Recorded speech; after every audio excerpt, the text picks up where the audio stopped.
Hello guys, welcome back to my YouTube channel. അപ്പം ഞാൻ ഒരുപാട് നാൾക്ക് ശേഷം ഒരു ബ്രെഡ് ടോസ്റ്റുമായിട്ടാണ് വന്നിരിക്കുന്നത്. ഈസി ആയിട്ട് ഉണ്ടാക്കാൻ പറ്റുന്ന ഒരു ബ്രെഡ് ടോസ്റ്റാണ്. നല്ല ഫില്ലിങ്സ് ഒക്കെ. നമ്മുടെ വീട്ടിൽ ബനാനാസ് ഒക്കെ കഴിയാറായിരുന്നു വെച്ചാൽ ഒരു കറപ്പടിച്ച് വരുമല്ലോ. ആ സമയമാകുമ്പോഴത്തേക്കും നമുക്ക് നെയ്യിൽ നല്ലതുപോലെ ഈ ബനാന ടോസ്റ്റ് ചെയ്ത് പീനട്ട് ബട്ടറും മയണീസും ഒക്കെ ചേർത്ത് നല്ല അടിപൊളി ഒരു ഫില്ലിങ്സ് ഉണ്ടാക്കി ഒരു ബ്രെഡ് ടോസ്റ്റ്.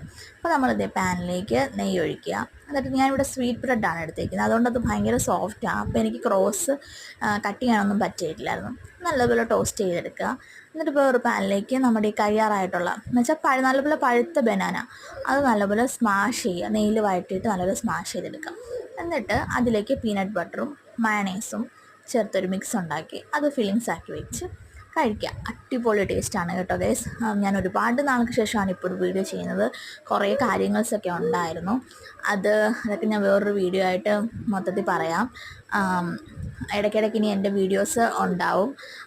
അപ്പോൾ ആ വീഡിയോസൊക്കെ കാണുമ്പോൾ നിങ്ങൾക്ക് മനസ്സിലാവും ഞാൻ എന്താണ് ഇത്ര ഒരു ഗ്യാപ്പ് എടുത്തതെന്ന്. ഓക്കെ, അപ്പോൾ അത് ഫില്ലിങ്സ് ഒക്കെ വെച്ചിട്ട് നല്ലൊരു ഫില്ലിങ്സ് ആണ് കേട്ടോ. അപ്പോൾ നമ്മൾ വെറുതെ തൊലി കറുത്ത് പോയെന്നും പറഞ്ഞ് ബനാന ഒട്ടും കളയേണ്ട ആവശ്യമില്ല. നെയ്യിൽ വരട്ടി കഴിക്കുമ്പോൾ ഇങ്ങനെ ബ്രെഡും പോവും നെയ്യും പോവും. നല്ലൊരു കോമ്പിനേഷനാണ്, നല്ലൊരു ഫില്ലിങ്സ് ആണ്. അപ്പോൾ എല്ലാവരും ട്രൈ ചെയ്ത് നോക്കണം. അപ്പോൾ ഇത്രയൊക്കെയുള്ളൂ. ബൈ.